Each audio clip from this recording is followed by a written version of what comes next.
2026 পৰ্যন্ত এদিনো ঘৰত নুহো, মানে ৰাতি শুম, গোটেই দিনটো অকল দলৰ কাম কৰিম, বিজেপিক হৰুৱাবৰ কাৰণে প্ৰত্যেক দিনাই কষ্ট কৰিম। এইটোৱে হ'ল আমাৰ ৰাইজৰ দলৰ আজিৰ দিনটোৰ সংকল্প। মই সংকল্প লৈছোঁ ৰাইজৰ দলৰ সভাপতি হিচাপে, আৰু আমাৰ দলৰ কেন্দ্ৰীয় কমিটিৰ নেতৃবৰ্গই সংকল্প লৈছে যে 2026 চনত আমি যিকোনো প্ৰকাৰে বিজেপি, AGP আৰু UPPLৰ যিটো সন্মিলিত শক্তি, সেই শক্তিক আমি সম্পূৰ্ণৰূপে পৰাজিত কৰিম। 2026 চনত আমি সংকল্প গ্ৰহণ কৰিছোঁ যে যিকোনো প্ৰকাৰে আমি বিজেপিক শাসনৰ পৰা খেদিম, শাসন ক্ষমতাচ্যুত কৰিম, আৰু যদি কৰিব নোৱাৰোঁ তেতিয়াহ'লে অসমখন আৰু কোনো পধ্যে আগুৱাই যাব নোৱাৰে। বিজেপিয়ে আমাৰ মাজত থকা সাম্প্ৰদায়িক সম্প্ৰীতিটো ভাঙি ছিঙি আমাৰ সমাজখন নষ্ট কৰি পেলালে। মানুহৰ মূৰত পোক সুমুৱাই দিলে হিন্দু মুছলমানৰ।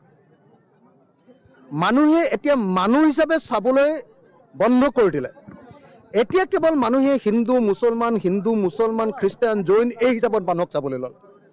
তাৰ ফলস্বৰূপে যিটো ছ'চিয়েল ফেব্ৰিক আছিলে আমাৰ, এই গোটেই ছ'চিয়েল ফেব্ৰিকটো ধ্বংস হৈ গ'ল। আৰু সেইকাৰণে এই মুহূৰ্তত আমি ভাবোঁ যে 2026 চনত বিজেপি আৰু AIDF, হিন্দু সাম্প্ৰদায়িক দল বিজেপি আৰু মুছলমান সাম্প্ৰদায়িক দল AIDF, এই দুয়োটা দলক, আৰু AIDFৰ চৰ্দাৰ মৌলানা বদৰুদ্দিন আজমল আৰু বিজেপিৰ চৰ্দাৰ হিমন্ত বিশ্ব শৰ্মাক আমি বাংলাদেশলৈ পঠিয়াই দিব লাগে।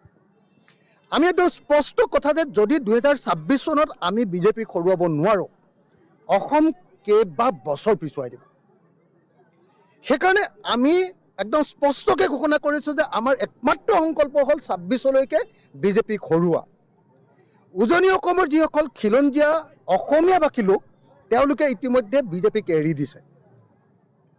আপোনালোকে নিজেই দেখিছে যে যোৰহাট লোকসভা সমষ্টিত কি বেয়াকৈ বিজেপিক হৰুৱাইছোঁ আমি।